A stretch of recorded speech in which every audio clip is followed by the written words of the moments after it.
اولین موضوعی که در بخش دوم مباحث مربوط به فناوری اطلاعات مطرح شده تعریف مادربرد و برد اصلی هستش. همونطور که ملاحظه میکنید ما اینجا داخل پارانتز آوردیم که به برد اصلی یا مادربرد میگیم یا مین برد. خب شکلش هم تصویرش هم اینجا پایین شما میبینید. حالا یک تصویر سمت چپ حالا مربوط به نوع مادربرد گیگابایت، حالا تصویر سمت راستی هم مربوط به گیگابایت، ممکنه یکم با هم دیگه متفاوت باشند.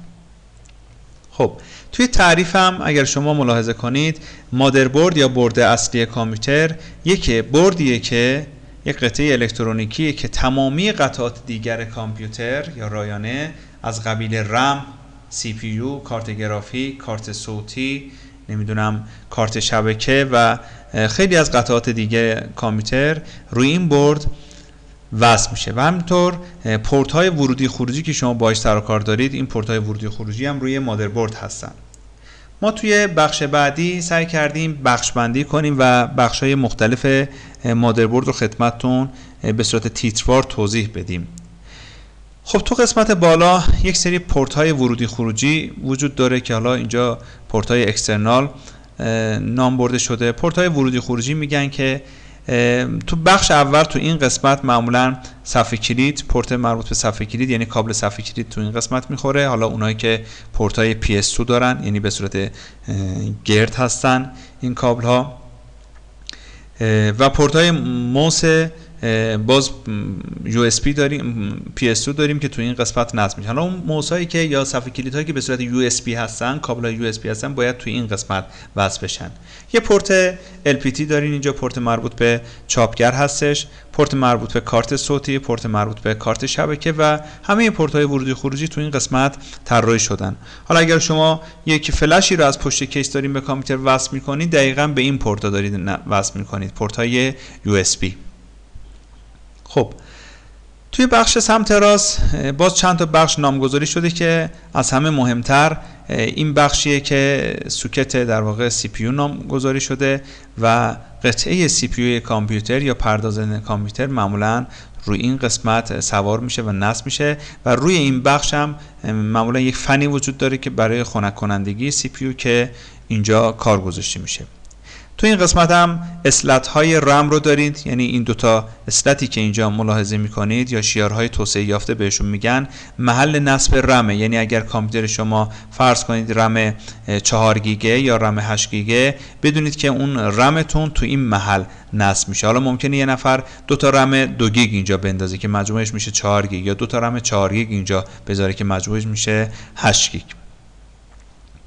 یک سری هم از بخشا اینجا معرفی شده که این قسمتی که میبینید که نوشته ورودی پاور، یعنی این بخشی که به این شکل هستش، برق اصلی مادربرد از این قسمت تامین میشه. یعنی قطعه پاور شما که تامین کننده برق اصلی کامپیوتر هستش یک کابلی داره که میاد تو این قسمت میخوره تا برق اصلی مادربرد از این قسمت تامین بشه. حالا اینجا یه اسلت IDE هم دارین که این اسلت حالا قدیمی شدن، ولی هاردهای قدیمی یک کابل های IDE داشتن که معمولا به این قسمت کابل در واقع دیتاشون بود، به این قسمت وصل میشد.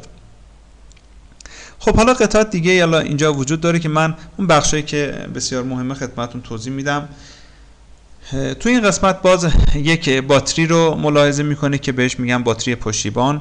حالا این باتری پشتیبان کارش اینه که هم ساعت و تاریخ سیستم رو به روز نگه داره و همین که عملیات مربوط به راه اندازی کامپیوتر از این طریق پشتیبانی میشه و کامپیوتر میتونه اطلاعات مربوط به راه اندازی اولیه رو میتونه از این بخش فراخوانی بکنه و کامپیوتر خودش رو راه اندازی بکنه.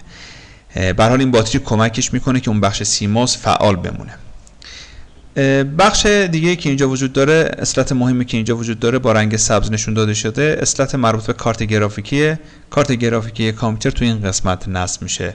حالا ما کارت گرافیکی رو جداگونه توی بخش‌های بعدی انشالله خدمتتون معرفی خواهیم کرد. حالا توی این قسمت هم آورده که اتصال فن سی پی یو، یعنی یه فنی که میذارید روی این سی پی یو کابل برقش رو میتونه از این قسمت تامین بکنه. و این اسلت هایی هم که اینجا وجود داره اسلت های در واقع ساتا بهش میگن، یعنی کابل های داده هارد های امروزی و دیویدی های امروزی روی این قسمت نصب میشن، یعنی این قسمت اسلت IDE دیگه استفاده نمیشه. هارد ها و دیویدی های قدیمی از اسلت IDE استفاده میکردن، اما امروزه هارد ها و دیویدی ها از کابل دیتای تحت عنوان ساتا استفاده میکنن که اینجا وصل میشه. این 4 تا کابل های مربوط به ساتا هستن. خب بریم بخش بعدی. تو این قسمت هم شما با مفهوم ریز پردازنده یا مغز کامپیوتر آشنا میشید که بهش میگن CPU. CPU هم مخفف کلمات Central Processing Unit هستش، یعنی واحد پردازشگر مرکزی. خب باز توی تعریف CPU به این شکل اومده که یک تراشی الکترونیکی است که انجام عملیات پردازشی، کنترلی و محاسباتی رو بر عهده داره. خب از نظر شکل ظاهری CPU هایی که در واقع وجود دارن به این شکلن. این یک شکل، حالا این یک شکل، یه نسلی از CPU هستن تحت عنوان CPU کورای 9 که حالا CPU های کورای 7 بود، کورای 5 بود و کورای 3 هم بود. به هر حال واحد سنجش سرعت CPU ها قبلا مگاهرتز بود، اما امروزه به دلیل اینکه سرعت CPU ها داره بالا میره، سرعت اونا رو با واحد گیگاهرتز میسنجن. حالا من توی بخش بعدی مثالی رو آوردم خدمتتون. اگر فرض کنید یک CPU 500 مگاهرتزه، یعنی این CPU توانایی پردازش 500 میلیون دستورالعمل رو در یک ثانیه رو داره. اگر یک CPU 2 گیگاهرتزه، یعنی میتونه 2 میلیارد دستورالعمل رو در یک ثانیه پردازش بکنه، و اگر CPU 3 گیگاهرتزه میتونه 3 میلیارد دستور رو در یک ثانیه پردازش کنه. حالا ممکنه این تفکر یا این سوال تو ذهن شما ایجاد بشه که واقعا مگه ما 2 میلیارد دستور ایجاد میکنیم یا وجود داره که CPU کامپیوتر بیاد اونو پردازش کنه؟ ما میگیم بله امکان داره. ببینید شما برای یه دونه حرکت موس، یه حرکت موسی که تغییر میدین، کلی دستور داره پشت صحنه CPU اجرا میکنه که این موس رو فرض کنید از این نقطه بیاره و برسونه به این نقطه. دائما X و Y هایی که برای این تولید میشه CPU داره پردازش میکنه تا این اشارهگر موس رو به اون محلی که شما بردین اونجا منتقل کنه. خب توی این قسمت پایین هم یه تصویری در رابطه با فن CPU یا CPU فن میبینید که جهت خنک کنندگی پردازشگرها یا CPU ها از همچین فن‌های استفاده میشه که یک کابل برق داره که روی اون مادربرد خدمتتون توضیح دادیم که این کابل برق کجا وصل میشه روی برد اصلی. خب شرکت هایی که توی دنیا CPU رو طراحی میکنن و میسازن 2 تا شرکت اینتل و AMD هستن. حالا این 2 تا شرکت اختصاصا دارن روی CPU کار میکنن و بیشتر CPU هایی که حالا ما توی کامپیوترها هم میبینیم و استفاده میکنیم محصول شرکت اینتل هستن. این هم باز یه نمونه از CPU هستش که CPU کورای 7 هستش که دقیقا شکل ظاهریش همینه. سمت راستی CPU هستش از نوع CPU های AMD، برای شرکت AMD هستش. خب تو این قسمت پایین هم یک تصویری آوردیم که یه CPU رو با 4 تا هسته انگار داریم نشون میدیم و میگیم که CPU هایی که چند هسته‌ای هستن، منظورش اینه که ما توی دل در واقع یه CPU چند تا هسته داشته باشیم که همگی بتونن کارهای پردازشی رو انجام بدن.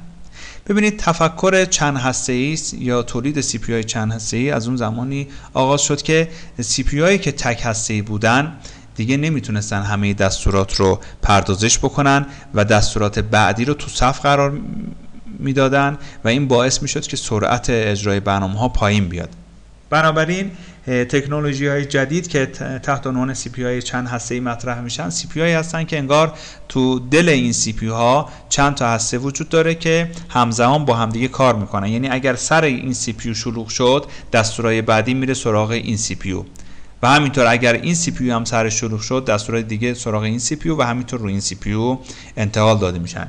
حالا خود ویندوز میاد این صف مربوط به پردازش ها رو کنترل میکنه. اگر میبینه این سی پی یو یه بخشی از فضاش خالی شد و میتونه دستورهای جدیدی رو پردازش کنه، حالا دستورهای دیگر رو برای پردازش میفرسته روی این سی پی یو و این سی پی یو مجددا داره اون دستورها رو پردازش میکنه. خب واحدهای تشکیل دهنده سی پی یو رو اگر بخواید روی یک شکل ببینید، این سه تا واحد اصلی هستن که یه واحد داریم واحد محاسبه و منطق تحت عنوان ILU که کارهای محاسبات، مقایسه داده ها، عملیات منطقی اند اور اینا رو انجام میده براتون. یه بخش داریم واحد کنترل یونیت بهش میگن که کارش کنترل داده هایی که شما وارد سی پی یو کردید هست و یه بخش حافظه کوچیک هم تحت عنوان ریجیستر داره که برای اینکه شما نتایج رو موقتا در یک جایی نگه دارید میتونید از این بخش استفاده